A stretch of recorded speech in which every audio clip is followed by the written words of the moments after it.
Hi. All right, so I'm here with my youngest son, Lincoln Bayham, and my nephew, River Bayham. Me and River share a middle name, and that name would be Forrest. So we here tonight. We're going to talk about them growing up as outdoorsmen a little bit, and we're going to talk about how they feel about certain things in the outdoors and things that they've done, and we just gonna have a conversation and see where it goes. So, Lincoln, introduce yourself.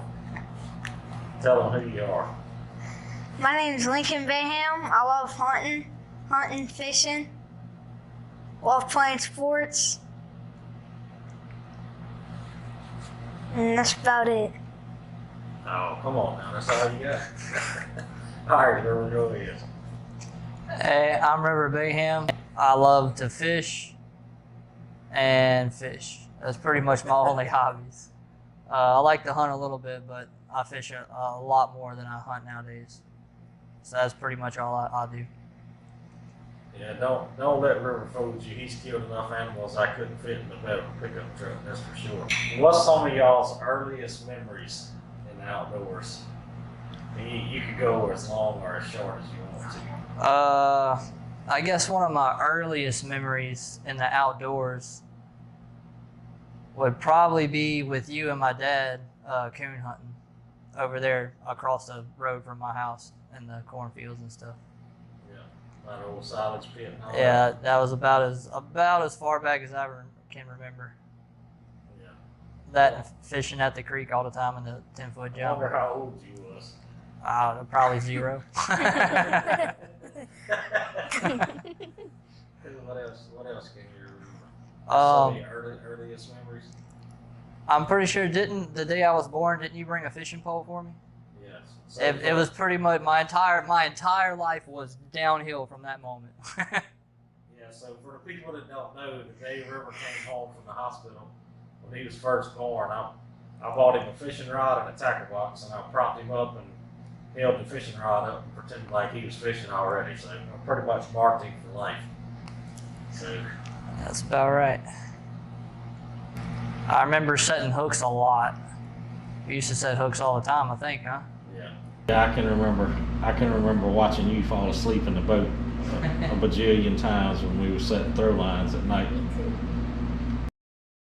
I remember one time when we were coon hunting, I fell asleep on top of the dog box. Yeah. Yeah. That was a long time ago. Fall asleep. That kind of got a habit of falling asleep in the boat and stuff. Well, not so much you anymore, but Lincoln does. I will a little What bit. about you, Lincoln? What's some of your earliest memories? Probably coon hunting with the dog I have now. Yeah, some of your earliest memories. Well, I don't remember. You can remember. Think about it a little bit. Riding in the boat, or not? Yeah, riding in the boat when I was like probably 2 or 3 on the river Yeah. with you, sitting beside you, shooting BB guns or Yeah. shooting BB guns. Yeah. Mm, What about all the times I took you deer hunting when you deer hunting when I was a little were bitty. 2 years old? I'd fall asleep in the deer stand a lot too. I'm pretty sure I had you in the deer stand before you was 2 years old. Yeah, I don't You've been remember. falling asleep in the deer stand since you was born, pretty much. Yep. I remember when I was younger, Marcy used to help me skin squirrels sometimes. Yeah. Yeah, for the people that don't know, River's talking about his great grandma helping him skin squirrels when he was a little kid. I guess I was probably like 12, huh? Yeah. Do you remember the first squirrel you killed? Yeah, I do. I shot the first squirrel I shot, got stuck in a vine up in a tree. My dad had to climb the tree to get it out because he felt bad because it was my first one. Yeah. That's pretty awesome. Yeah, that is pretty cool. Both of these boys right here come from a long line of outdoorsmen on both sides of their families, generation after generation after generation outdoorsmen. So, one at a time, I guess I'll let you go first, River, so Lincoln kind of knows what we're looking for here. How do y'all feel about being the offspring of a long line of generations of outdoorsmen? I feel like it helps a lot because I feel like a lot of it's just kind of like comes a little bit more natural than other people. Because I see Way more natural. I see some people try to get out in nature and they just look like a duck out of water. Yeah, it definitely helps when you grew up in it. Definitely helps when you got family members all around you. Lincoln? Oh, I feel like it's pretty cool. It's a lot easier to learn how to do all of it because you have a lot more people around you to help, and it's just like school. You can. Both of y'all have had several teachers in the outdoors. That is a good point. It's a lot easier, especially on a kid, when you got somebody to teach you how to do things. So, my next question is this. Lincoln, I'll let you go first this time. What's some of your favorite things about growing up in the outdoors? Being fisherman and a hunter and all that. Favorite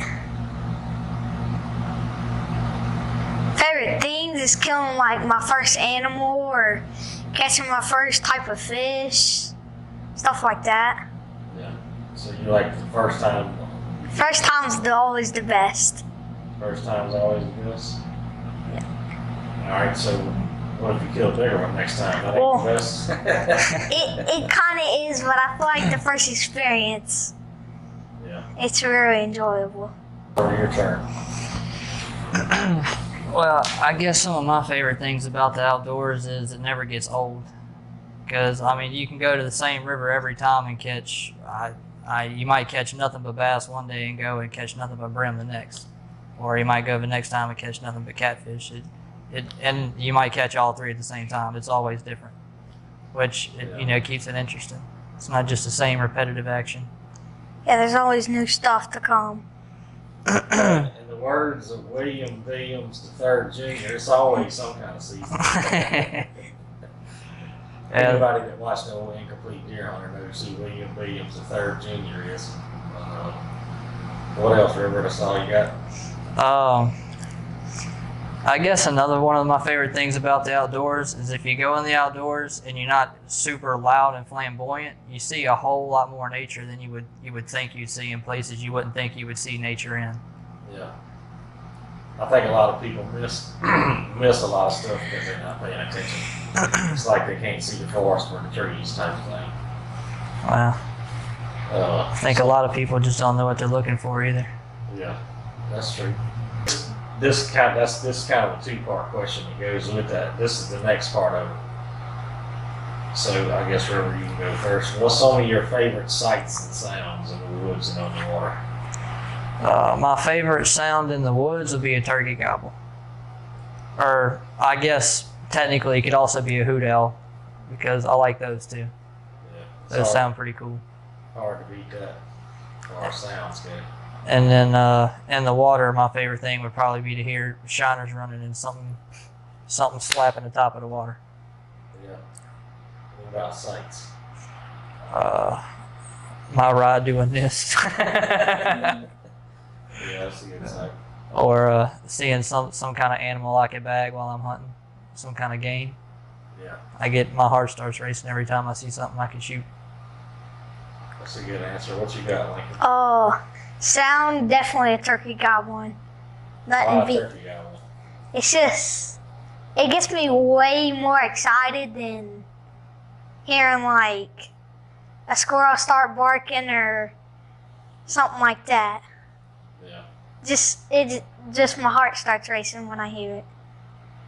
And what was the question? Or what was the other? Some of your favorite sounds and sights in the woods or on the water? Sights, probably seeing bass at the top of the water. Yeah. I like seeing that. Yeah. Me and Creek seen 2 turkeys fighting one time. That was a sight to see. Yeah, In that the was, wild, it's definitely a sight to see. yeah, that was A lot of probably pretty people cool. see that. Yeah, I know. I guess people that field hunt a lot might, but you don't get to see that in the woods like that. Not a ro- very often. Not really around here.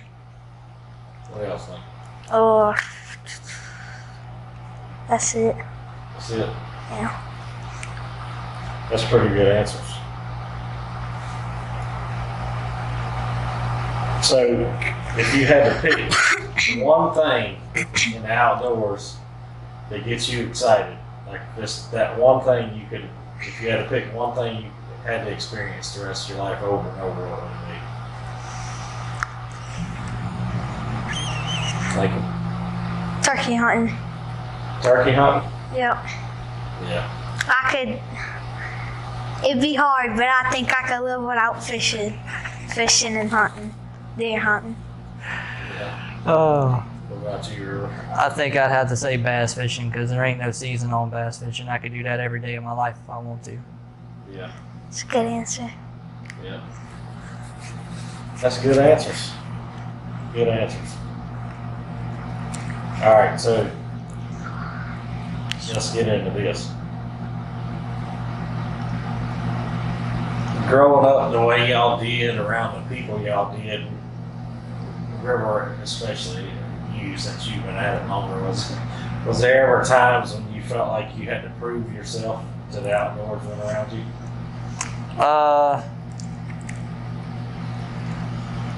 The only time I really truly felt like that was the first time my dad ever took me in the woods in the swamp of Mississippi and showed me a compass and how to hold it properly and said, walk this way for 2 hours and come back. And then he just didn't tell me where he was going and left. Yeah, that was probably before the iPhone craze and all that, before you had all the stuff you got now on phones. Yeah. Phones don't work in there anyway, but When he did that to me, I had a phone that had the little keyboard on it still. yeah. Oh, What about you? I don't. Not really. You don't ever feel like you got to prove yourself? I mean, like not maybe hunting by myself, but Yeah, a little bit, but not a lot. yeah. Well, Hunting by yourself's a lot bigger challenge, though, Yeah. because you got to rely on yourself. yeah. You don't have a second opinion. Nope. All right, so here's the next one. Wherever you can go first and listen. Give me 3 people you look up to in the outdoors and tell me why. I guess first person would be my Uncle Bocce. And that's because there's probably nothing on the face of the earth in the outdoors he ain't done at least twice. Yeah, a whole bunch of stuff he's probably done that ain't nobody done. Yeah, there's probably stuff I don't even know he's done. I would imagine. He taught me a lot too about hunting when I was growing up, or I guess kind of in the middle. But I guess the second person would probably be you, because I learned a lot about turkey hunting when I first started by myself from turkey hunting with you that day at Flatlands. Yeah, And then that was pretty wild. yeah, I that almost was forgot about really wild. That was when I got that. I won that slate call from the, or no, I bought the slate call and I won the deer feeder off the raffle. That's what it was. Yeah, that call's top secret. That's probably the best turkey call they ever made, but they don't make it anymore. I didn't know they stopped making it. They did. Dang. Me and my buddy RP have scoured the earth trying to find another one. I still got my call, but my striker was MIA. I lost my striker crawling or running or something. I thought they used to make a striker with the same little tip on it at like Academy maybe. Yeah, I've tried a couple of them, but they don't sound quite the same. It's probably got aluminum on the tip or something. Yeah. I don't know. But let's see. Top 3. One more. I guess I would have to say my dad, because he taught me a lot about how to walk through the woods without, scaring everything in the entire world off into a hiding hole. As if you don't walk, if you do walk a certain way, you have a lot better success than if you don't. So, or at least in my experience. Yeah, that was one of the first things Papa Mike taught us when we was little bitty kids about how to not sound like 10 herds of elephants walking through the woods. And that's all part of woodsmanship. That's something that a lot of people that don't grow up hunting, that try to get into hunting when they in their 20s or 30s, it takes them 10 years to learn how to walk through the woods without sounding like they, cutting the temple. Yeah. Lincoln? You, because you taught me so much early on, and you just taught me so much in the outdoors. Like what? Like how to shoot guns, how to cock stuff, how to not be loud. Yeah, we're still working on that. Still trying to teach him how to belly crawl on Turkey River without making noise. I see. You just show them the boot camp videos on YouTube and just tell them to pretend. Who else? Papa Mike. Wow, Papa Mike. He'll always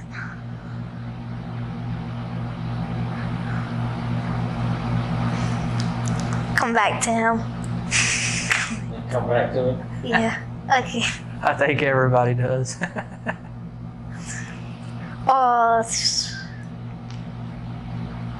Who else? Probably Uncle Michael James. Why? Cause he's never been like real hard on me. He's taught me a lot of stuff too. Yeah, he pats you on the back when I holler at you. And Papa Mike, he's taught me how to like be quiet too. Yeah. Papa Mike's taught you a lot about fishing too, man. Fishing, coffee fishing, bass fishing. Yeah. Yep. That's the cool thing about growing up and being in line and generations after generations. I mean, y'all been lucky enough to have two living generations above you of that, and to be able to be just surrounded by y'all's whole life. All right, so the next thing I wanted to ask y'all was, how do y'all feel about inheriting a legacy from the OGs, like the people that came before you, like in our family, even people that you ain't never met, but you've heard stories about them and seen pictures of them. Like, how do y'all feel about that? Where you go first? Yeah, I don't know. I mean, I like it. It makes me feel good because I feel like every time I go out in the water or go fishing or go hunting, I feel like I belong there. You know what I mean? Like, there's no other place that I should be. So, it's definitely relaxing. Yeah, you definitely belong there. I have to say. Never forget about people. You always think about, Yeah. I know what you're trying to say. Sometimes when I'm hunting or fishing, I think about my ancestors that I never met doing the same stuff. Yep. And it's got to be part of the reason that I like to do it so much.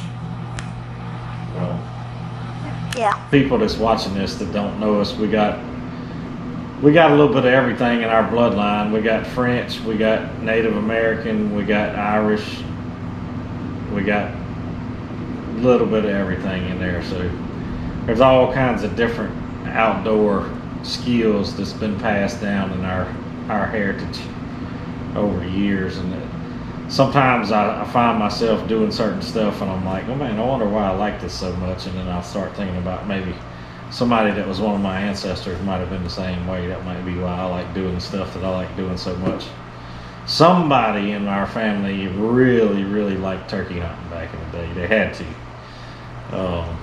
And fishing for sure, because I think across the board, everybody in our whole entire family likes to fish. There ain't none of us that don't like to fish. You know, and I think about like them old pictures of like Granny Lyman with them big bass in like the 1970s and stuff. Yeah. And she's out there with 2 7 or 8 pound bass. She don't put a shiner long as my foot on the hook and threw it out there with a Caught cord that. and a basketball and sat there till one of them grabbed it. That's the way she gets bass. And she loved to fish, you know. Ain't many people can say their grandma would fish like that. She, I can remember me and my brother taking her fishing once she got, well, she took us fishing when we was younger Little bitty. in Lincoln. And then once she got older, I used to take her catfishing in ponds and stuff. But she'd sit there in a chair all day long fishing. I can remember seeing like them pictures of Marcy's daddy and him just having stringers and stringers of bass and stuff way back in the day. And you know, like Pawpaw Mike's daddy Pawpaw Mike talked about how Pawpaw Ansel would take a hand line, didn't even have a rod, with a hook on it, and hook a big Catch shiner on fish. it and just let him loose out there by hand. And sooner or later a bass or a catfish or something. Something would suck eat the him. shiner up and you pull him in. But that's the kind of stuff, you know, that's in our heritage, that runs in our blood pretty deep. It's pretty cool to hear how y'all feel about that.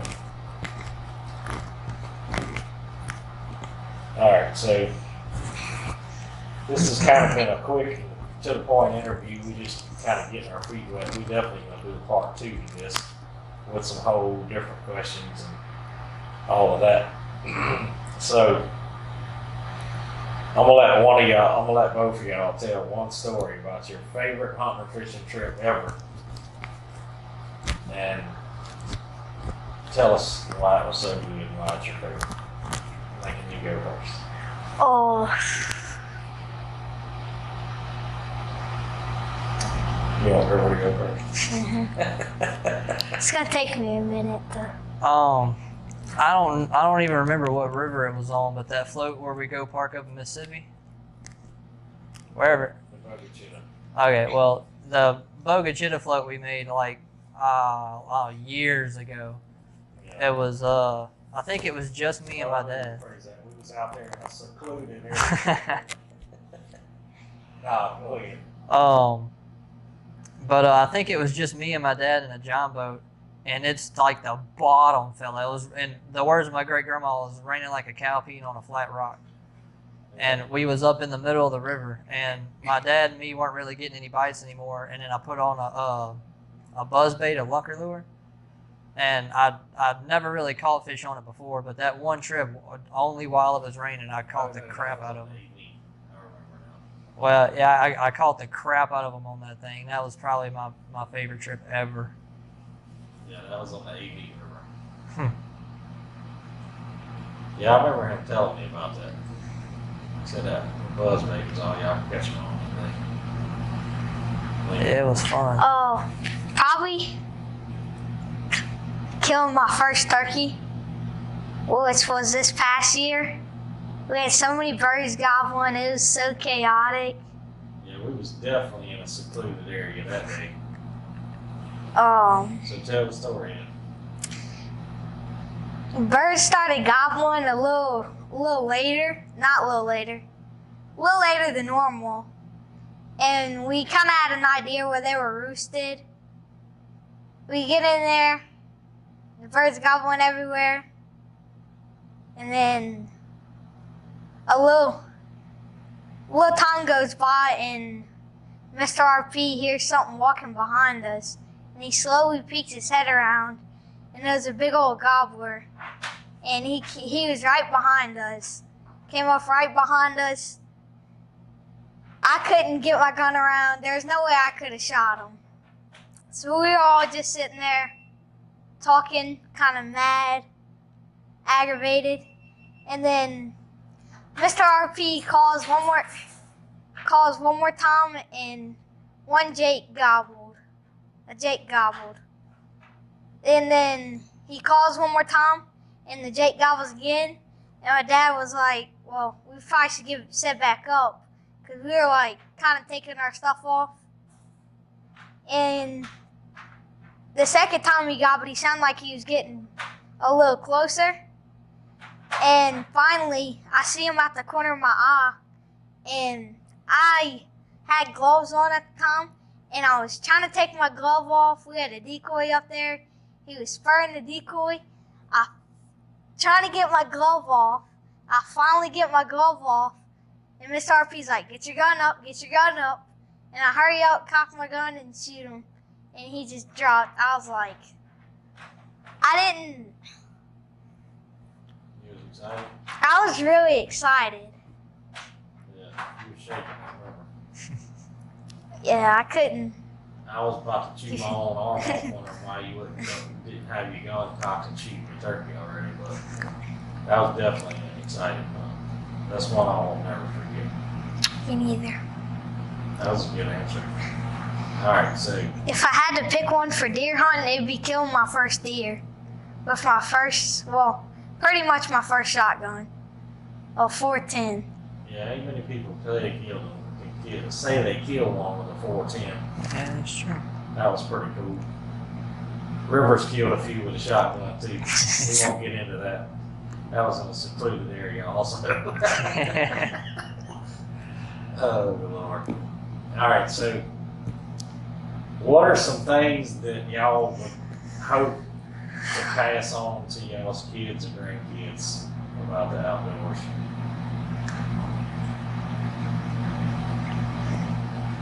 Hunting. Like, what's some things you would like to teach them or show them or pass on to the next generation behind y'all? Oof. There's at least one outdoor activity for everyone, no matter who they are or what they like. Yeah. There's something outdoors you can do that you will enjoy. At least one. Yeah.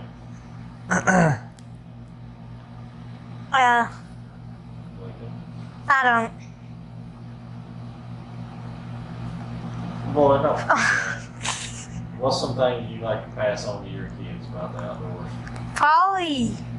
Like, there's always new stuff to come.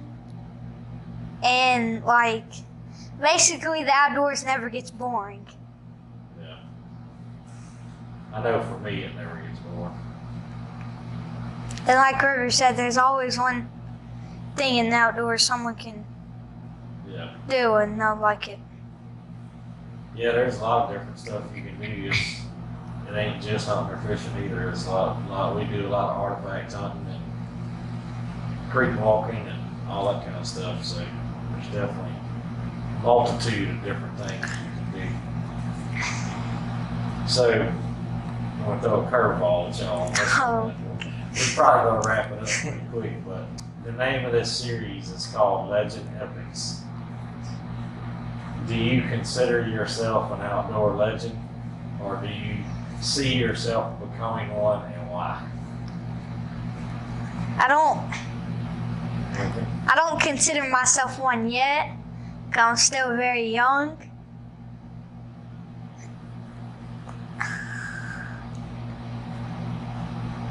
But I feel like I will eventually become one, because there's like a lot of people around me that love hunting, fishing. There's so much stuff that they've just passed on to me. Yeah. That's a good answer. Mm-hmm. River?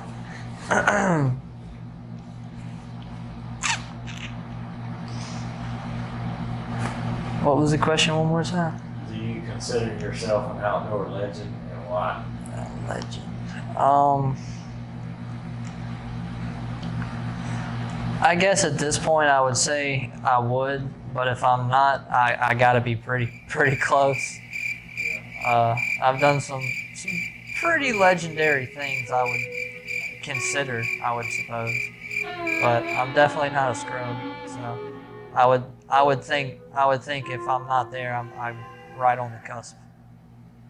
Yeah. You definitely got some legendary stuff. That's definitely a sentence. Next time we meet, there's a lot of for sure. I don't know. We should tell Austin.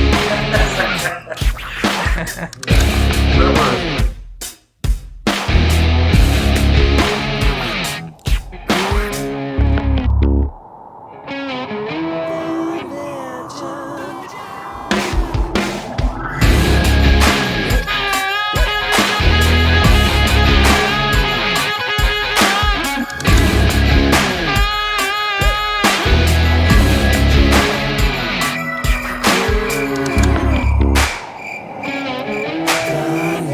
Legend.